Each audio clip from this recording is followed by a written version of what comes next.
reconstruye la historia de Patricio Rey y sus redonditos desde sus orígenes.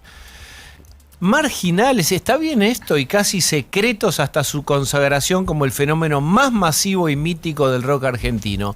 Mariano del Mazo es un periodista de rock de los más conocidos y prestigiosos de la escena local. ¿Cómo estás? Bien, Diego, bien. Triste, un poco triste. ¿Lo conocías, obviamente? Sí, profesionalmente. Sí. Hice varias notas y de esta vez tengo un buen recuerdo. Eran buenas las entrevistas con el Indio, eran a fondo, eran como uno supone que deben ser todas las entrevistas. Cuando uno estudió periodismo, dice, bueno, las entrevistas tienen que ser en un lugar agradable, sin ningún temario prefijado, sin ninguna limitación horaria. Y así eran, la verdad, con... El Indio era el portavoz de los Redondos. O sea, cuando era una entrevista con los Redondos estaba Sky, estaba Poli y estaba el Indio, pero hablaba el 80% hablaba del Indio. Y después le hice un par de notas ya después del 2001, cuando se separaron los Redondos, en Parque Leloir, un par, las dos esas, claro, solistas. Y era muy, muy lindo hablar con alguien que trabajaba de la palabra, como vos, como nosotros, y alguien que era culto. Podía hablar de Tarkovsky, podía hablar de Riquelme, podía hablar ¿Viste qué fascinante es el registro de las anécdotas? ¿Podés transformar en anécdota tu primer encuentro, tu primera entrevista y tu primer impacto cuando lo conociste? Pero vos leíste algo en archivo de... Vos te quedaste tranquilo. Yo te llevo. Por algo sos de los periodistas más considerados. Yo escucho a Tenemon a la mañana y veo cómo lo has gastado en aquella compulsa. Bueno, él se metió me tocó por ahí el año que viene. Pocas humillaciones he visto al aire. Bueno, yo era un pibe. Sí, ¿cuántos años tenés? Me gusta como un nene. Yo quiero ser un nene de 8 años que se sienta en el piso, cruza las piernitas y se pone la manita en el mentón para escucharte. Hacía un taller, yo leía El Porteño, para los chicos jóvenes. Era una revista política, cultural, de fin de dictadura y comienzo de democracia, que tenía un suplemento que se llamaba Cerdos y Peces, que lo dirigía Gabriel Levinas. Gabriel Levinas, sí, claro. Y la estrella de ese suplemento era Enrique Sims, que era un periodista totalmente, una especie de Bukowski porteño, que venía de girar por el mundo, por España, y venía con muchas ideas del periodismo español post muerte de Franco, ¿no? El post-franquismo. Entonces, ese suplemento Cerdos y Peces se empezó a tener una dimensión y después fue revista independiente. Y a mí me gustaba mucho El Porteño y Cerdos y Peces, y yo era estudiante de periodismo, vivía con mis viejos en Florida. Y leo El Porteño, taller de neoperiodismo, Enrique Sims, Fernando Almirón, que era otro periodista. Bueno, voy y digo, yo quiero con Enrique Sims. Bueno, taller lindo, interesante. Hay que ponerse en la época, ¿no? ¿Qué época? Y era comienzo de la democracia, 83, 84. Enrique Sims con una ginebra. La Avenida Corrientes era un descontrol de mucho under, ¿no? Eran los tiempos de Batato Barea, del teatro del paracultural, ¿no? Vos sos un poco más grande que yo, no sé, pero bueno, yo viví mucho esa época. Yo soy del 72. Claro, vos sos más joven que yo. Yo soy del 65, o sea que agarré esa época con 18, 19 años. Bueno, la voy a hacer corta. En un momento, en el taller, hay que hacer un trabajo de entrevista y cada uno elegía a quién entrevistar. Y después se veía si eso era posible. Entonces, los chicos y chicas elegían personajes del momento. Lalo Mir, que recién arrancaba, uno decía yo quiero hacer... ¿Se acuerdan del Loco de la Colina? Sí, claro.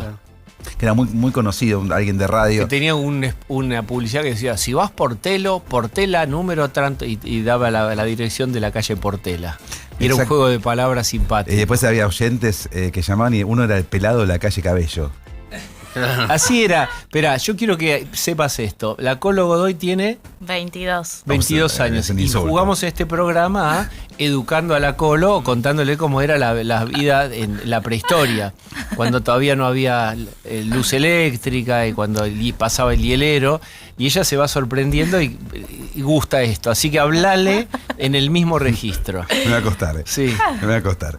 Bueno, entonces yo digo, Enrique Sims, quiero hacer una entrevista a los Redonditos, que me gustaban. Claro. Y entonces me da el teléfono de la Negra Poli. La Negra Poli siempre fue pareja de Sky, el guitarrista.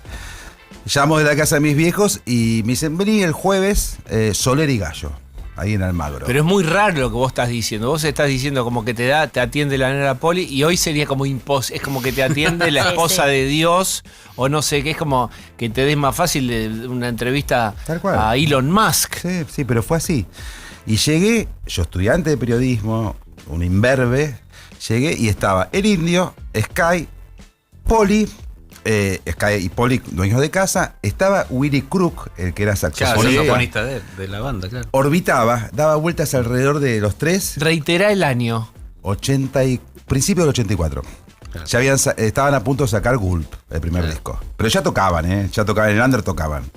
Debutaron tardíamente en el disco. Hacía mucho que estaban tocando en La Plata. A fines de los 70, ¿no? Habían arrancado. Sí, 76, en plena dictadura. Claro, en plena dictadura. Entonces, ¿en qué? El 84 iba Mariano del Mazo, pendejito todavía, estudiante de periodismo, con un grabadorcito. Sí, un National gigante, que era con el que escuchaba música en el cuarto de mi casa. Después me compré un grabador, era todo caro. Pero además qué emoción, porque estabas estudiando periodismo. Yo no me daba cuenta que era tan importante esa entrevista, de hecho no conservé el cassette, me quise morir. Y era 2 horas conversando con el Indio, con Sky, sobre todo con el Indio, Sky y Poli, y ahí me dicen, ¿querés tomar algo?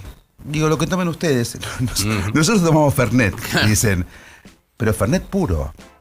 Fernet en ese puro. momento el Fernet no era como ahora que todo el mundo toma Fernet, era algo casi extravagante, como tomar ahora un Chinar, no sé, tomar ahora una espiridina. Y puro. Y yo para hacerme el guapito, periodista imberbe, dije, no, voy a estar a la par de estos pibes. Y me puse a tomar Fernet puro, que era como tomar un jarabe. Pero el Fernet debe tener, ¿cuánto tiene de graduación? Es fuerte. Claro, pero es tipo vasito chiquitito, una medidita, o le meten un medio vaso. Yo estaba obviamente no te concentrado en la nota, pero bueno, me fui tambaleando. Bueno, y nada, una entrevista. Y antes de irme... ¿Qué rol tenía? Porque esta es la primera imagen donde vos ves, voy a usar la psicología, la dinámica grupal. Estaba la Negra Poli. Maternal. La Negra Poli, ¿qué rol tenía? Maternal, sí. Cuidaba. ¿Qué cuidaba? Bueno, yo después le hice muchas más entrevistas a los Redonditos y he visto a algún periodista, a veces íbamos, tipo como el Velociraptor, íbamos 2, y uno le hacía preguntas por un lado al Indio, otro por el otro, y quizás algún periodista de tanta empanada y buen vino caía. Y ahí la Negra Poli... ¿Querés un uvasal? ¿Querés...? Era muy maternal en eso. Protectora, sí. Pero tenía otro rol dentro de la banda también. Era la manager. Ellos decían que era la ingeniera psíquica. Mira, la ingeniera psíquica. Sí. Así figuraba en Gulp. Decía guitarra, Sky, bajo y Poli. Ingeniera psíquica, y no solo eso, la Negra Poli era alguien que, la verdad que es artífice en gran parte del fenómeno de los Redonditos Ricota, porque tenía muy claro el tema números y el tema cómo organizar todo. Por ejemplo, la Negra Poli era alguien que no permitía que hubiese mujeres en los camarines de un concierto de los Redonditos Ricota. Las famosas groupies, sí. Que en ese momento no, era muy, muy rígida. Willy Crook se reía y decía, no... Por eso me fui de los Redondos, decía Willy Crook. Y de hecho, el Indio, bueno, Sky estaba en pareja con Poli. Y el Indio siempre fue un tipo que, lejos de lo que se puede pensar, era alguien, siempre tuvo una mujer al lado que Yo nunca supe quién era la mujer. La actual mujer es Virginia, que es una mujer, era secretaria de un instituto en el cual él trabajaba, un instituto para chicos con problemas, en 11 quedaba, que lo manejaba el hermano mayor del Indio. El Indio, que también es un detalle interesante de su temperamento. El Indio recién dejó ese hogar en el tercer disco de los Redonditos Ricota. ¿Qué cuando hogar? Recién era un instituto hogar con chicos de la calle, que quedaba en la calle Rioja. ¿Él vivía ahí? No. Él vivía, bueno, cuando se mudó de La Plata a Buenos Aires, vivió en varios lugares. Vivió mucho tiempo en Ramos Mejía. Y recién cuando supo que podía vivir el rock and roll, dejó de ser preceptor de ese lugar. De hecho, hay una historia era preceptor. Sí, del instituto que manejaba su hermano mayor. De hecho, hay una historia muy linda que me contó, me la contó uno de los alumnos.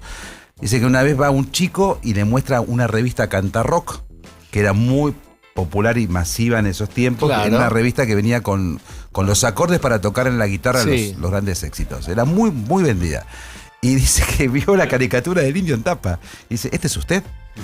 Y dice que se conmovió el indio, que era preceptor para él. Como si a Bruno Díaz le decís, vos sos Batman. Espectacular. Qué linda anécdota. Y dijo, sí. Y entonces digo, ¿te gustan los redondos? Le preguntó el indio al chico. Y dijo, sí. Entonces fue a un armario de esos bien de colegio y le dio el cassette de Gulp que recién había salido. Qué lindo. ¿Qué Gulp en qué año salió? 85. Sí. Año 85. Que ya eran grandes todos. Claro. Y el indio del 49. Porque un bayón, decís vos, en el tercero es cuando empezaron. Sí, y eso es 87, 88. Claro, y el Gulp es el primero. Sí. Claro, ¿Cuándo la pegan ellos? ¿Cuándo vos dirías las etapas de...? Peldaño por peldaño, paso a paso como Merlo. Eso también lo tenía muy claro Poli. Poli siempre buscaba lugares que no haya lugares vacíos, es decir, una escala que siempre estuviese lleno. Entonces pasaron del paracultural, yo lo fui a ver en la esquina del Sol, que queda donde ahora está enfrente de la famosa parrilla Don Julio, Guatemala y Curruchaga. Sí. Ahí había un lugar de rock, ahí yo había Los Redondos, a Sumo, a Soda Stereo. Entraban 80 personas. Bueno, de la esquina del Sol pasaban a un lugar un poquito más grande. Después a Satisfaction, que era una discoteca en Constitución. Después a un poquito más grande. Después ya yo los vi en Obras. Airport. Bueno, ahí Cabildo. Airport es Cabildo, casi llegando a la General Paz, yendo del centro para el norte, mano derecha. Recuerdo estar en una fila, muy pendejo, se viene una avalancha. La avalancha nos empuja, pasamos los molinetes y me empujan y yo quedo contra el escenario. Y aparezco como en una película y están de repente cantando Vencedores Vencidos y yo veo un tipo que está arriba de mi cabeza. Sí. Y era el indio y recuerdo el modo en que él plantaba el cuerpo para cuando decía... buena suerte y más que suerte y el modo de... voy corriendo a ver qué escriben. Mi paré la tribu de mi calle. Y recuerdo haber salido todo transpirado y volver en un camión que nos hicimos dedos. ¿Vieron? Cuando yo me emocioné como un pavo cuando hice no sabía que me iba a pasar eso. ¿Usted lloró, Mariano del Mazo? Te hago como Mirta Legrand. Sí. Mira, no lloré porque no tuve tiempo. Me enteré en el subte, estaba yendo a hacer mi programa de radio con toda la grillita ya armada, toda la música, y me manda un amigo, un mensaje, murió el Indio Solari. ¿Qué? Bueno, tuve que cambiar todo el programa. Después el celular empezó a sonar de una manera increíble desde una FM de Santo Tomé a... Y no, pero estoy triste. En realidad, mira, Diego, vos que sos psicoanalista o psicólogo, no sé. Me provoca una gran tristeza el fin del siglo XX. Noto que el Indio Solari fue un personaje muy típico del siglo XX. ¿Qué quiero decir con esto? Alguien que, bueno, vio las películas que a mí me gustaban, leyó los libros que a mí me interesan, le gustan cosas que son del siglo XX. Y eso me pasa con muchos artistas que, no sé, me pasó con Chichona Villafañe, que también murió en estas horas. Como que hay cosas que... El mundo que habitamos se va yendo, pedazos de ese mundo que habitamos. Se va cerrando. Ese momento melancólico, pero es así. Bueno, sí, cambio la onda, pero profundizar la melancolía, Después salimos de la melancolía. Mirá, el indio hizo, ya que vamos a hablar del indio, el indio hizo gran parte de su trayectoria, de su configuración como artista, la hizo en base al misterio. El indio desaparecía. Cuando era under, de hecho se iba a un hotel que tenía su familia en Barrera del Mar y pasaba los inviernos, ahí escribía un montón de canciones, desaparecía el mapa. Y era un momento que era posible desaparecer del mapa. No había celular, no había red. Ahora es imposible. Entonces hay algo que tiene que ver con lo enigmático, también con el misterio que tienen las letras del indio, que son letras fascinantes desde el punto de vista poético, porque son letras que sugieren, no están diciendo a la manera de León Gieco, solo le pido a Dios que la guerra me sea indiferente. No, te dicen andar trepando radares militares. Lo que cada uno entiende de andar trepando radares militares es insondable, y justamente el que lo escucha es el que completa la idea poética. Eso yo me acuerdo de la negra Sosa, de Mercedes Sosa, en una entrevista pegándole un palo al indio y a los redondos, andás a ver las microenvidias o microcelos artísticos que habría. Te estoy hablando de una figura como Mercedes Sosa, dijo, bueno, si él explica lo que quiere decir en sus canciones, yo a lo mejor voy a poder escuchar, pero como nadie sabe... Claro, no entendía. Mercedes Sosa. Bueno, pero hasta en eso me gusta el indio, porque el indio no es o no ha sido alguien para gustarle a todo el mundo. De hecho, cuando se hizo masivo, hubo un fenómeno muy claro con los redonditos, el cambio de público. El primer público eran intelectuales, estudiantes universitarios, gente más parecida a ellos, ¿no? Eso, hace el cuadro, estamos con Mariano del Mazo, un periodista de lo que quiera, pero además de música y de rock, y los entrevistó, hizo libros sobre ellos. Esto es chotísimo. El cuadro sinóptico de las etapas de los redondos. Etapa número 1. Performance, vernissage, La Plata. Ahí va. Sí, La Plata y después Buenos Aires, muchas chicas ligeras de ropas en escena, monólogos que podían ser por Enrique Sims, quien fue mi profesor en ese taller, o por alguien muy especial llamado Mufercho, los dos murieron.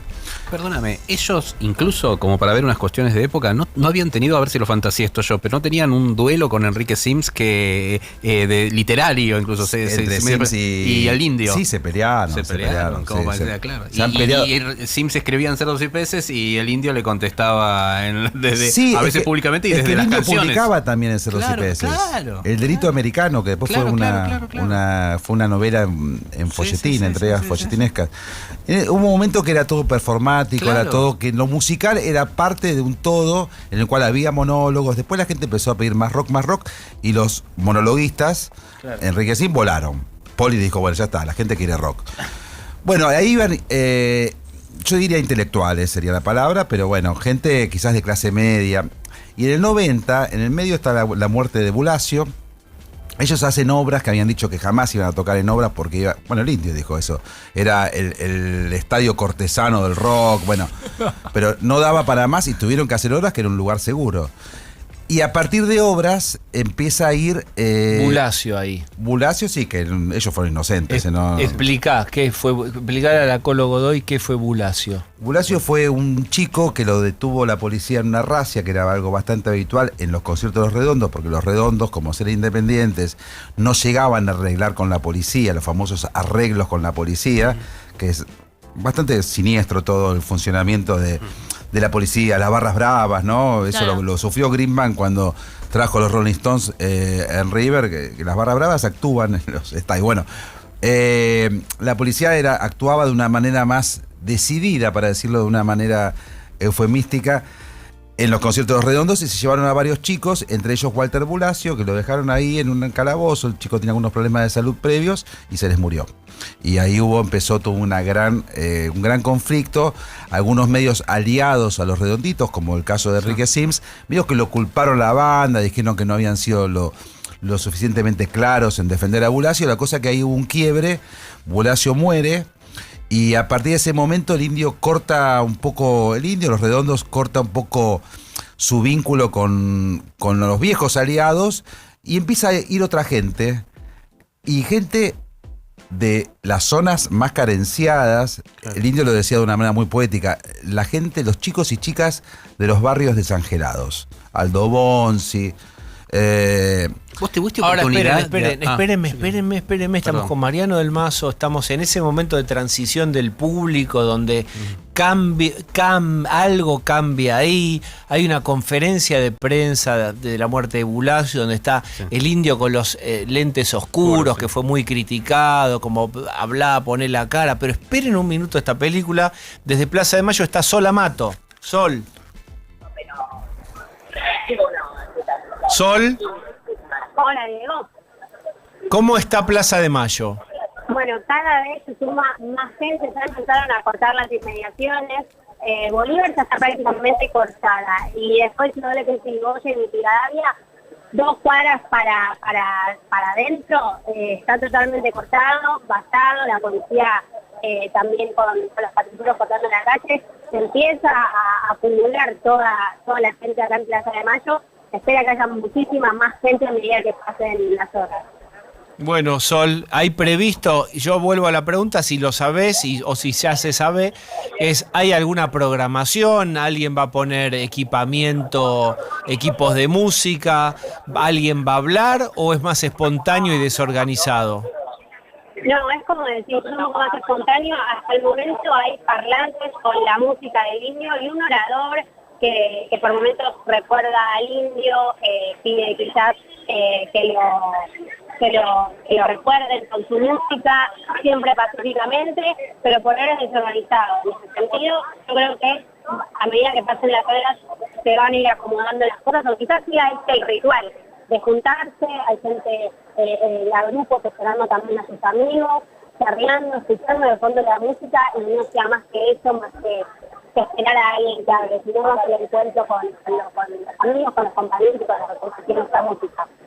Sol, ¿estás con alguien o tomaste un testimonio de alguien que está en la plaza despidiendo al indio?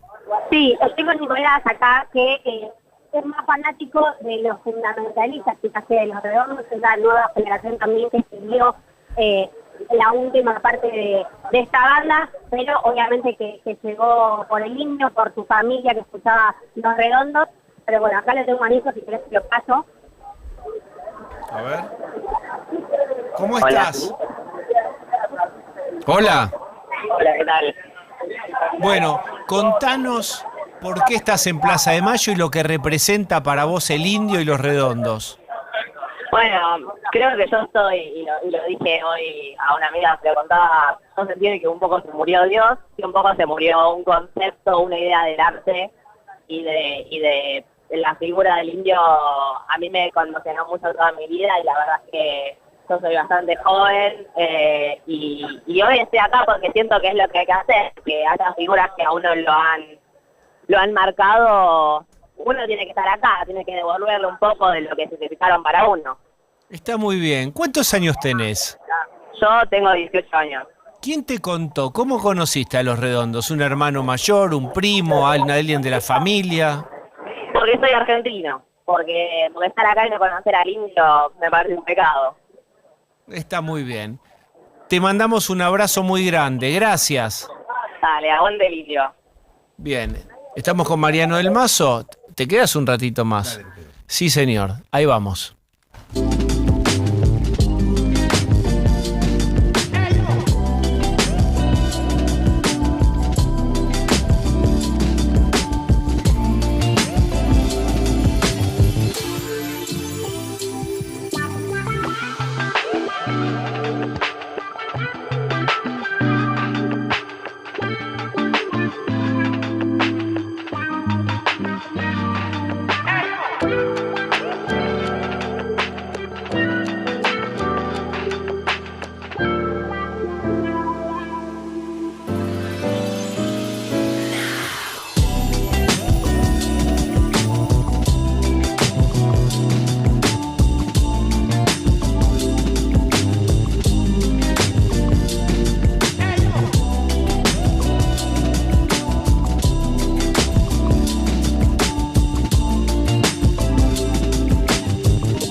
97.9.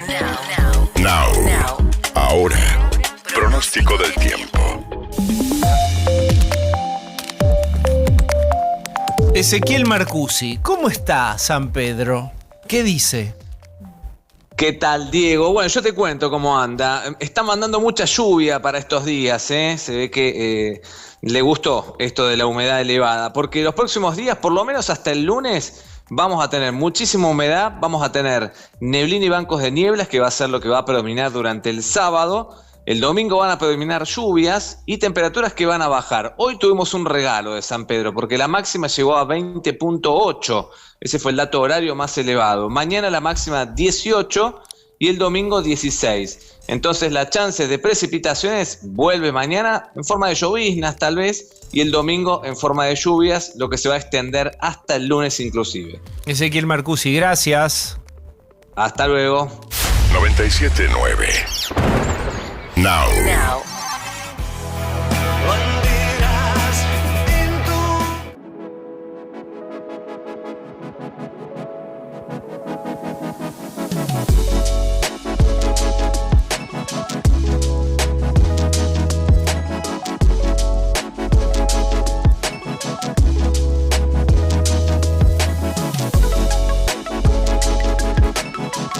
Mariano del Mazo, que escribió Los Redondos, Fuimos Reyes, junto a Pablo Perantuono, periodista de rock, los conoció, es de los mejores testimonios que vas a tener hoy, Mariano del Mazo. Estamos en la transición en donde empiezan a llevar gente, después llevan más gente, y ¿qué pasa en los 90? ¿Cómo cambia el público de ese intelectual que va a las vernissages con poesía? Y esto empieza a ser más rockero. Pero sin embargo, ¿cuándo cambia el público y por qué? Bueno, yo creo que la situación política y económica del país tuvo que ver. Pensemos que en los 90 es la década menemista. Y entre muchas cosas que ocurrieron hubo una gran desocupación en la franja etaria juvenil.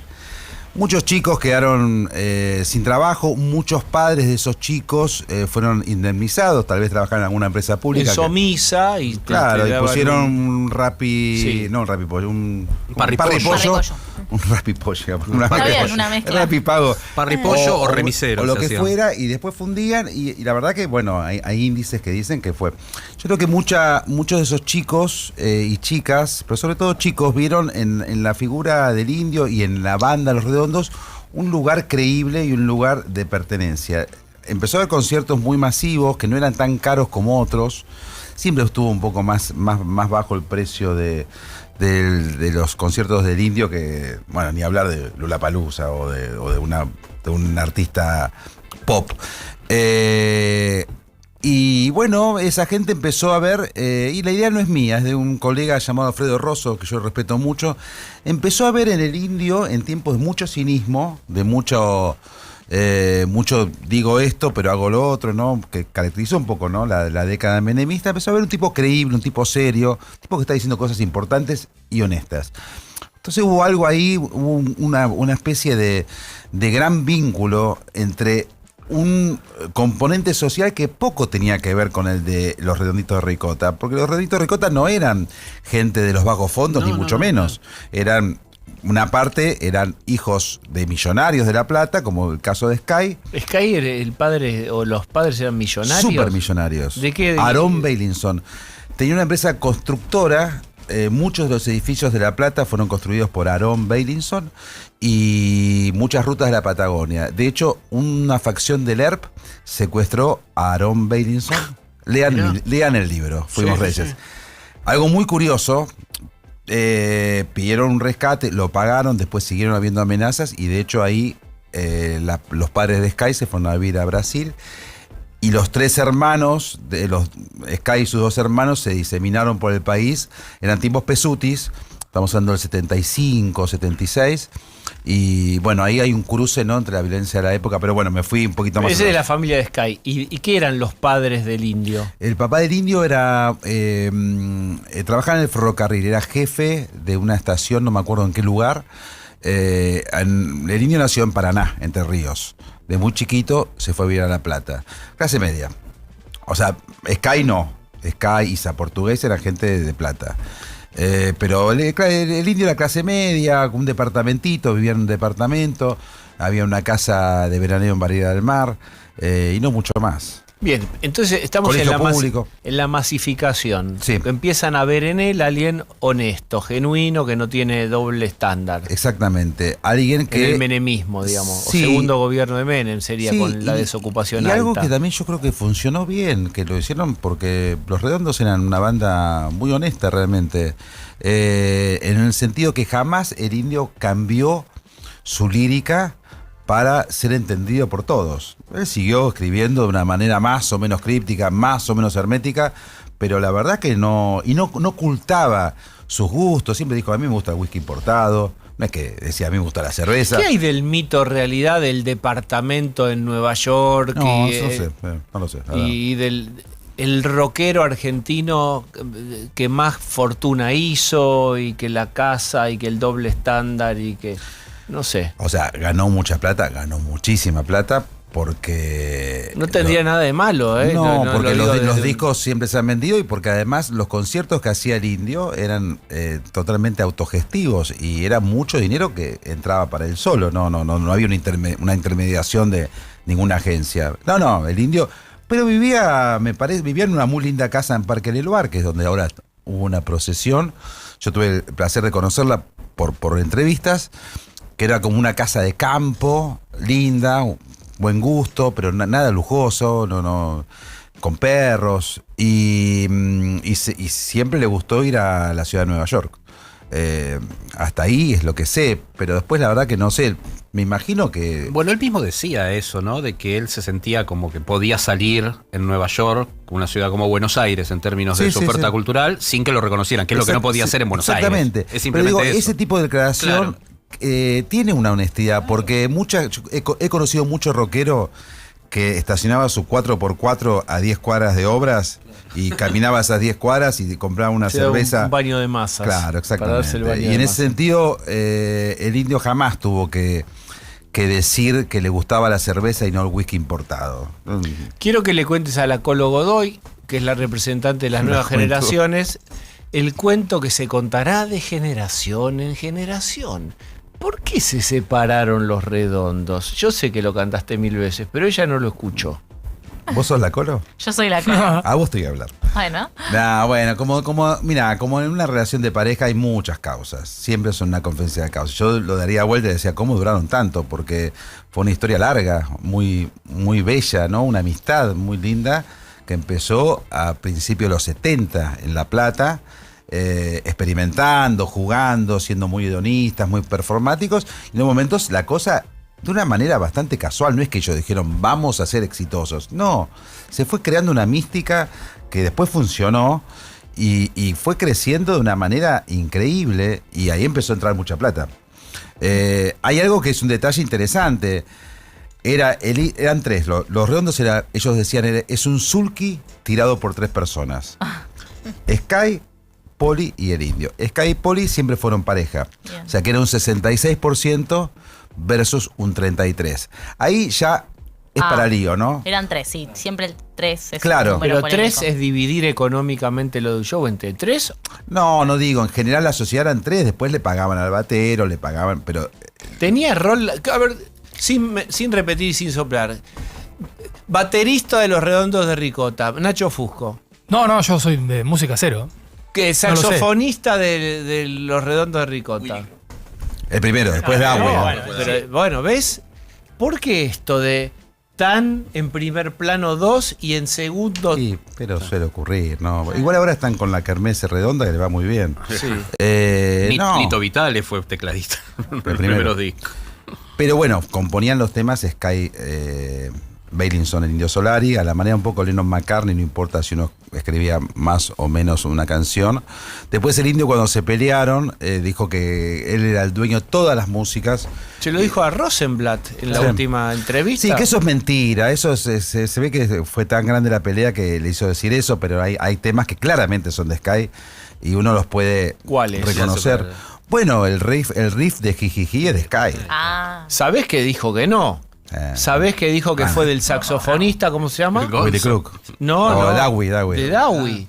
Bueno, Dijo el indio con Pedro Rosenblatt, jijita, eso es de Dawi, que es el saxofonista. Puede ser, creámosle al indio tampoco, pero hay muchos temas que claramente son de Sky. De todos modos, sigo con el tema de las peleas. Sí. Había un problema económico, pero también un problema quizás un poco más romántico, que era estético. Claro. Los últimos discos de Los Redondos eran muy parecidos a los primeros discos solistas del indio. El indio ya estaba metido en una estética un poquito más electrónica, más de programaciones, de capas sonoras, en el cual la guitarra quedaba afuera. No había solos de guitarra en Momo Sampler y en Último Bondi de Finisterre. Alguno los escucha y dice, ¿dónde está la guitarra de Creo Sky? que Momo Sampler es el que en esta entrevista que les digo de Rosenblatt, ¿cuál es el mejor disco? Le dice Rosenblatt, Momo Sampler. Bueno, en gran porcentaje es un disco del indio, más que de Los Redondos. Bueno, o sea, síntomas de la pelea por todos lados. Sí. Y después, perdóname, ya te dejo, la violencia también de la época, pensá que ellos se diluyeron, dejaron de tocar en el 2001, porque estaba todo muy pesuti el país, ¿no? Era el momento. Y la pelea por los videos de después Racing. Después hubo eso. Contalo. Bueno, había unos videos filmados con buena definición de la negra Poli y Sky. Y parece que en un momento el indio le dice, bueno, los quiero, me llega a pasar algo, y mi hijo. Y parece que la negra Poli demoraba una respuesta, y en un momento el indio públicamente dijo que le estaban jugando feo, y ahí hubo todo un chisporroteo mediático, lamentable para mí, porque la verdad es la historia de una muy linda amistad. Claro. Fue muy lindo lo que declaró hoy Sky. Dijo, bueno, adiós querido amigo, muy emocionante. Marian, nos la pasamos hablando todo el tiempo de esas letras que parece que son una cripta. Yo no sé nada de música, pero ¿qué onda la música? Porque no es que hay una banda parecida o la podés linkear sin saber demasiado. Sí. Claro, sí. No, pero capaz me dicen que sí, me arman una escalerita. Está buenísimo, sí. Pero para también aprender, porque para mí es una banda que yo no... Como que no tiene una genealogía no me clara. lleva a otra banda. ¿De dónde vienen Los Redondos? Claro, no es que Los Redondos me lleva a otra banda. Claro. ¿De dónde vienen? No, son muy originales en la fragua que hicieron. Ellos reconocen, sobre todo el indio, mucha influencia, por ejemplo, en un músico llamado Tom Petty. Que es un músico estadounidense. Sky, por ejemplo, es muy fanático de David Gilmour, el guitarrista de Pink Floyd, y de el guitarrista de Dire Straits, Mark Knopfler. Se nota un poco en su estilo medio claro, pero en realidad no tiene una clara genealogía. Es rock and roll. Tiene muchos temas que son rock and roll. Uno escucha algunos temas y suenan a riff de los Stones, suenan un poquito a YouTube, algunos temas. Pero me parece que había algo muy poco argentino en lo musical. Era bastante sajón musicalmente. Ahora, las letras del indio son súper argentinas. Sí, a mí siempre me fascinó del indio el uso del lunfardo. Y ya termino, ya me voy. Cuando en Mendoza, me acuerdo que estaba en un concierto frente a un montón de chicos más chicos que vos. Y dijo, cuando arrancó hacía mucho frío, dijo, perdónenme, tengo la gola a media asta. ¿Qué habrán entendido? Tengo la gola a media asta. Es maravilloso para decir que estaba medio difónico. Impresionante. Mariano del Mazo, les recomendamos Los Redondos Fuimos Reyes. No se lo pierdan, porque se va a agotar en 3, 2, 1. Los Redondos Fuimos Reyes. Mariano del Mazo, muchas gracias por haber venido. Gracias a ustedes. Now. Podés soñar con emprender un nuevo proyecto, con armar una pyme, con remodelar tu casa, con tener la mejor cosecha de la historia, o hasta con salir campeón del mundo de nuevo. Pero nunca dejes de soñar en grande. Soñá en grande. Pensá en macro. Ahora, un nuevo mundial se empieza a sentir. Y Now va a estar junto a Juan Pablo Varsky. En vivo, desde Estados Unidos, Canadá y México, cubriendo el evento deportivo más importante del año. Toda la actualidad del Mundial de Fútbol 2026 está en Now 97.9. Tu nueva radio. Nos acompaña Aperol. Tiempo de rituales, tiempo de disfrutar. Este mundial se vive mejor con las picadas mundial de Baquiano Almacén. Vinos seleccionados, quesos y fiambres premium, ideales para compartir cada previa, cada gol y cada festejo. Haz tu pedido en los locales de Almagro, Caballito y Villa Crespo para alentar como corresponde. Más información en Instagram, @Baquiano Almacén. Baquiano Almacén, el almacén de tu barrio. La ciudad cambia de ritmo. After Office Now, con Diego Senkman.